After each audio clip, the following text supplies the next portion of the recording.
کہ ایک انسان کو جب میت کو خبر میں رکھا جاتا ہے تو اس پہ کیا بیتتی ہے. تو یہ جسم جو ہوتا ہے نا اندر جو جاتا ہے تو اس میں سب سے پہلے تغیر جہاں ہوتا ہے وہ ناخنوں میں ہوتا ہے. ایک دن ایک رات کے اندر ناخن جھڑنا شروع ہو جاتے ہیں اور پھر اس کے بعد اندر سے باڈی پکنا شروع ہوتی ہے اور 3 دن نہیں گزرتے ہیں باڈی پوری کی پوری پک کے ایک ہی جگہ ہوتی ہے جہاں پھٹنے کے لیے اس کے لیے راہ ہوتی ہے وہ پیٹ ہوتا ہے اور پیٹ پھٹ جاتا ہے. 3 دن بھی نہیں ہوتے گزرتے پیٹ اس کا پھٹ جاتا ہے اور پیٹ پھٹتا ہے تو جو غلاظت اور جو بدبو وہاں سے نکلتی ہے نا اتنی تیز اور زہریلی ہوتی ہے اس بدبو سے کہ اطراف کے جتنے حشرات الارض ہیں جتنے کیڑے مکوڑے اور زہریلے ہیں وہ تمام کے تمام اس بدبو کو سونگتے ہی پہچان لیتے ہیں کہ آج نئی دعوت ہے, نیا بکرا آیا ہوا ہے, کھانا ہے. تمہارے جسم کو تم نے آرائش و زیبائش کے لیے اللہ سے ناراضگی اختیار کر لی, حرام کاری اختیار کر لی. کیا جواب ہے تمہارے پاس جنہوں نے کبھی قرآن کھول کے پڑھائی نہیں, کبھی تم نے دین سکھائی نہیں, عقیدہ سکھائی نہیں؟ کیا جواب دو گے؟ ملائکہ کے پاس جھوٹ بولو گے؟ تمہیں اٹھنا ہے, جواب دینا ہے. اور وہ وقت بھی بڑا کٹھن وقت ہے جب تمہارے اندر اللہ تبارک و تعالی پھر جان ڈالے گا. کو جتنا چاہے اپنے آپ کو تزئین کر لو, مزین کر لو, خوبصورت بنا لو, لیکن یاد رکھو موت کا ایک جھٹکا کافی ہے, وہاں سے تمہارے اندر ویرانی چھا جاتی ہے. ایسی ویرانی کہ انسان میت کو دیکھ نہیں سکتا. آج تو بہت سے لوگ ہیں جو اپنی باوا کی میت کو بھی نہیں دیکھتے. کیا وہاں کھڑیں گے تھے اسرائیل اسے بھی پکڑ لوگ چل جائیں گے تھے. اس کے سے انہیں کیا ہے دھلانے نہلانے بھی غسال کو بلا تھا. حالانکہ اسرائیل کا لفظ حدیث میں نہیں آیا, کہیں بھی ملک الموت کا لفظ آیا ہے. بہرکیف مشہور ہو گیا ہے کہ وہ کیا ہے روح نکالتے ہیں. لیکن ہمیں موت سے اتنا ڈر ہے کہ ہم کیا ہے اپنے عزیزوں کو بھی نہیں نہلاتے. نہلانے کے لیے ہم غسال کو رکھتے ہیں, جبکہ اسلام کے طریقے میں ہمیں کہیں نظر نہیں آتا کہ الگ غسال ہو. قریب عزیز و اقارب جو ہوتے تھے وہی نہلایا کرتے تھے. ہم موت سے اتنا دور بھاگ چکے ہیں, اتنا ڈرتے ہیں, لیکن یہ کیا ڈرنے سے چھوڑ دے گی؟ نہیں, آ کر رہے گی اور مرنا ہی پڑے گا. مرتے ہی ہوتا کیا ہے وہی گھر جس کو تم نے سینچ کے اپنے خون پسینے سے بنوایا ہے, خود کے بیٹے ایک دن سے زیادہ تمہیں رکھنے کے لیے تیار نہیں ہوتے. ہاں نکلو یہاں سے, تمہارا کام ختم. اگر کوئی سونے کا دان بنوا کے ڈالا ہے تو بھی بیٹا بولتا کہ لے جاؤ, خبر میں کیا کرتے, نکال کو ہم نے وراثت میں تقسیم کرو بولتا. ہاں کوئی چیز چھوڑی نہیں جاتی, سب کچھ نکال کے اسے کیا ہے کفن میں لپٹا کے, وہ بھی حکم ہے, ورنہ تو ننگا ہی دفنا دیتے. ننگا پیدا ہوا تھا, شکر ہے کہ اللہ نے حکم دیا ملبوس کر کے دفناؤ.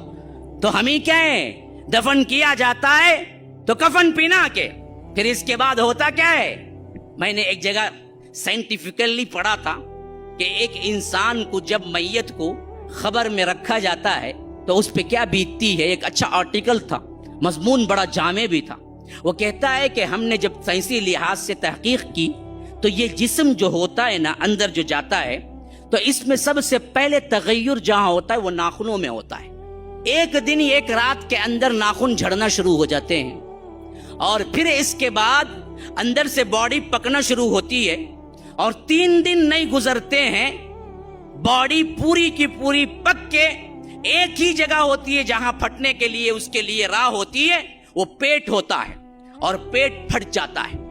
3 دن بھی نہیں ہوتے گزرتے پیٹ اس کا پھٹ جاتا ہے اور پیٹ پھٹتا ہے تو جو غلاظت اور جو بدبو وہاں سے نکلتی ہے نا اتنی تیز اور زہریلی ہوتی ہے اس بدبو سے کہ اطراف کے جتنے حشرات الارض ہیں جتنے کیڑے مکوڑے اور زہریلے ہیں وہ تمام کے تمام اس بدبو کو سونگتے ہی پہچان لیتے ہیں کہ آج نئی دعوت ہے, نیا بکرا آیا ہوا ہے, کھانا ہے. ہاں اللہ نے وہ سینس رکھا ہے اس کے اندر. جب پیٹ پھٹتا ہے نا وہ پیٹ پھٹنے سے جو زہریلی گیس نکلتی ہے اور وہ غلاظت نکلتی ہے تو وہ تیز دار جو بدبو ہوتی ہے وہ بدبو زمین کے اندر پھیلتی ہے قبر میں، تو سائنسدان لکھتے ہیں، کہتے ہیں کہ وہ دراصل جیسے ہی آگے جاتی ہے تو مٹی کے اندر جو حشرات الارض ہیں اور خاص کر زہریلے کیڑے مکوڑے ہیں، ان کو وہ سینس جیسے ہی لگتی ہے ان کو معلوم ہو جاتا ہے کہ نیا مردہ ابھی دفن ہوا ہے، کھانے کے لیے جمع ہو جاؤ، آج رات دعوت ہے۔ تو وہ پورے کے پورے جمع ہو جاتے ہیں۔ پھر اس کے بعد وہ ایسے کھاتے ہیں انسان کے جسم کو، ہڈیاں باقی رہ جاتی ہیں، اور یہ ہڈیاں بھی پھر چند دن کے بعد چٹکنے لگتی ہیں، الگ الگ جوڑ الگ ہونے لگتے ہیں، ایک ایک ہڈی ایک ایک جوڑ الگ کر دیتی ہے، اور کچھ عرصہ نہیں گزرتا اس کا کوئی نام و نشان نہیں رہتا ہے۔ یہ حالت ہو کر رہنے والی ہے ہر کسی کی۔ تمہارے جسم کو تم نے آرائش و زیبائش کے لیے اللہ سے ناراضگی اختیار کر لی، حرام کاری اختیار کر لی۔ ہاں، جو روز روز اللہ کے رسول کی سنت کو گٹر کے نالیوں میں بہاتے ہوئے نہیں ڈرتے، شیونگ اٹھتے ہی شیونگ کرتا بدبخت، اللہ کے رسول کو یہ چہرہ دیکھنا تک پسند نہیں تھا۔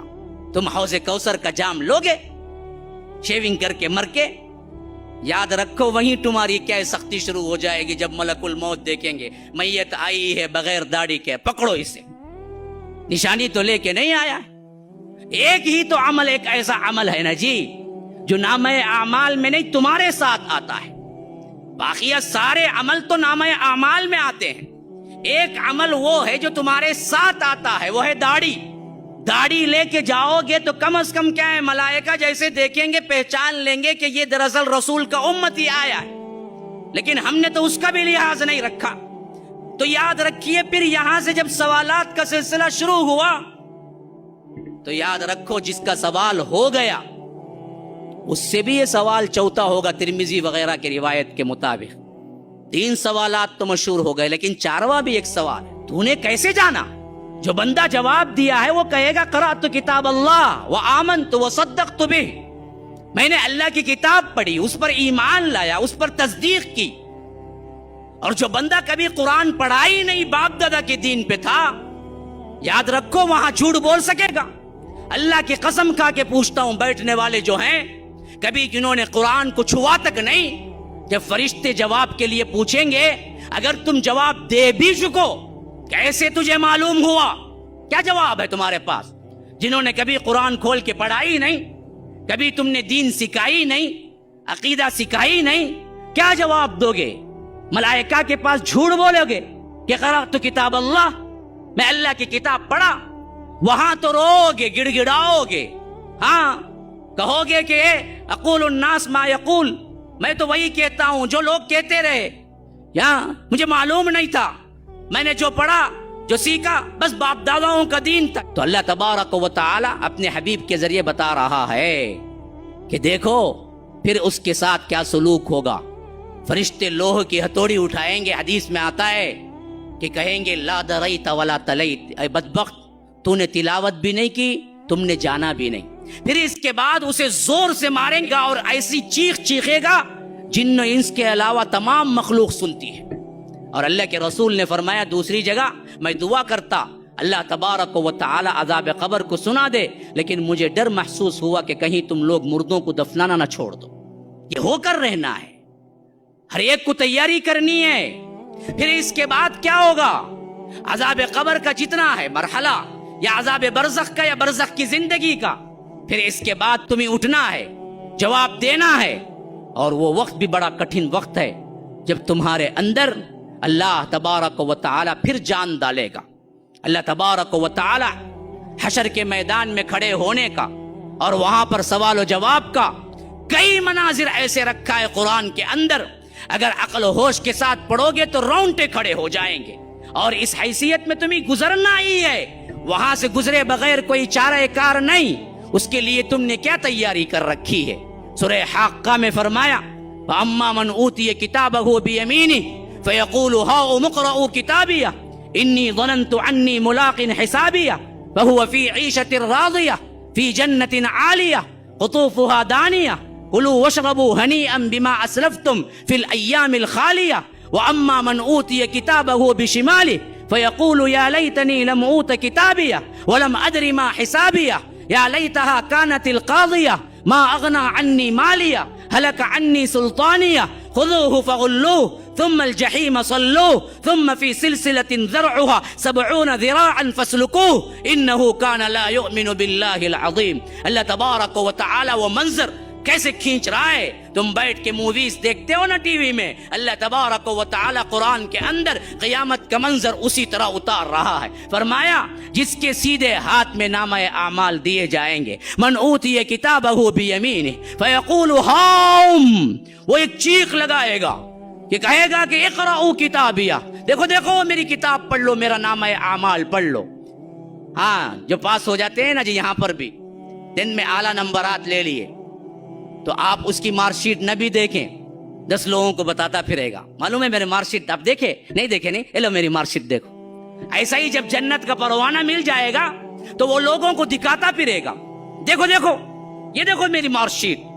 ہاں بیمینی فیقول ہاؤم اقرؤوا کتابیہ, کیوں انی ظننت انی ملاق حسابیہ, اسے یقین کامل تھا کہ ایک دن اسے رب سے ملاقات کرنا ہے. تو یاد رکھو مسلمانوں, جنتیوں کی سب سے بڑی کیٹیگری, سب سے بڑی صفت اللہ پر یقین کہ اسے ملاقات کرنا ہے, قیامت پر یقین کہ ایک دن پائی پائی کا حساب دینا ہے. ہے یقین آپ لوگوں کو؟ نہیں ہے تو ڈر جاؤ, ابھی یقین پیدا کرو. تمہاری لمحہ لمحہ, جنبش جنبش, حرکت حرکت کا حساب اللہ تبارک و تعالی لے کر رہے گا. اس کے بغیر تم وہاں سے ہل بھی نہ سکو گے. تو یہ یقین تھا جس کی وجہ سے وہ جنت میں گیا. تو فرمایا کہ انی ظننت انی ملاق حسابیہ, تو وہیں سے ندا آئے گی فہو فی عیشۃ راضیہ فی جنت عالیہ قطوفها دانیہ. کہہ دیا جائے گا کہ جاؤ تمہاری اپنی من پسند عیش میں رہو, تمہارے لیے آج کیا ہے, عیش ہی عیش ہے. جھکے پڑ رہے ہوں گے میوے اس کے اوپر. ہاں جنت میں کوئی پھل دیکھے گا تو سوچے گا کیسے رہے گا, تو پھل اس کے بالکل ہاتھ کے قریب آ جائے گا, لو لو. تمہیں اتنی تکلیف بھی نہیں کہ تم اٹھا کے کیا اس کو توڑو, تم اٹھ کے کیا اس کے پاس چل کے آؤ, بلکہ پھل خود تمہارے پاس آئے گا. اس لیے فرمایا کہ قطوفها دانیہ.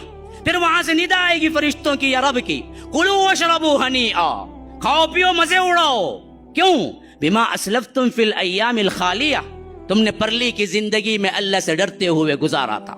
یہ میرا ترجمہ ہے, میں نے وہاں لگا دیا ہے کہ پرلی ہے نا یہاں پر, یہاں کی زندگی میں تم نے ڈرتے ہوئے گزارا ہے. تو وہاں پر دنیاوی زندگی میں تم نے اللہ سے ڈرتے ہوئے گزارا ہے.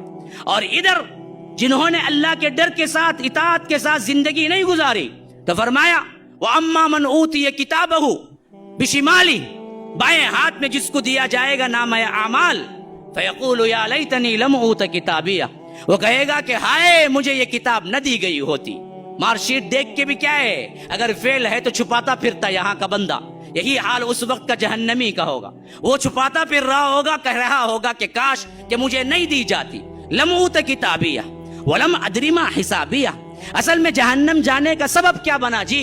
اللہ کہتا ہے کہ اصل میں اسے یقین نہیں تھا, اسے ایمان ہی نہیں تھا کہ اس کا حساب ہونا ہے.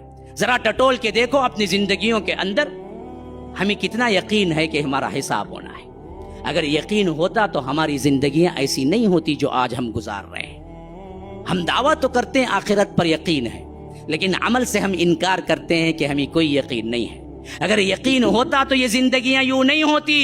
اللہ کی مخالفت میں, اللہ کے رسول کی مخالفت میں اپنی منمانی زندگی نہیں گزارتا, سود میں نہیں گزارتا, زناکاری میں نہیں گزارتا, فحاشی میں نہیں گزارتا, عریانی میں نہیں گزارتا, بے حیائی میں نہیں گزارتا, گانوں میں نہیں گزارتا, میوزک میں نہیں گزارتا, ٹک ٹاک میں نہیں گزارتا, فیس بک واٹس ایپ پہ نہیں گزارتا, اللہ سے ڈرتے ہوئے گزارتا. لیکن ہم نے اپنے عمل سے, دعوے تو ہیں لیکن اپنے عمل سے ہم نے انکار کیا ہے کہ ہمیں یقین نہیں ہے. یہی جہنم جانے کا سبب بنے گا. وہاں جہنمی کہے گا تو یہی کہے گا وَلَمْ أَدْرِ مَا حِسَابِيَهْ, ہمیں گمان بھی نہیں تھا کہ ہمارا حساب ہوگا.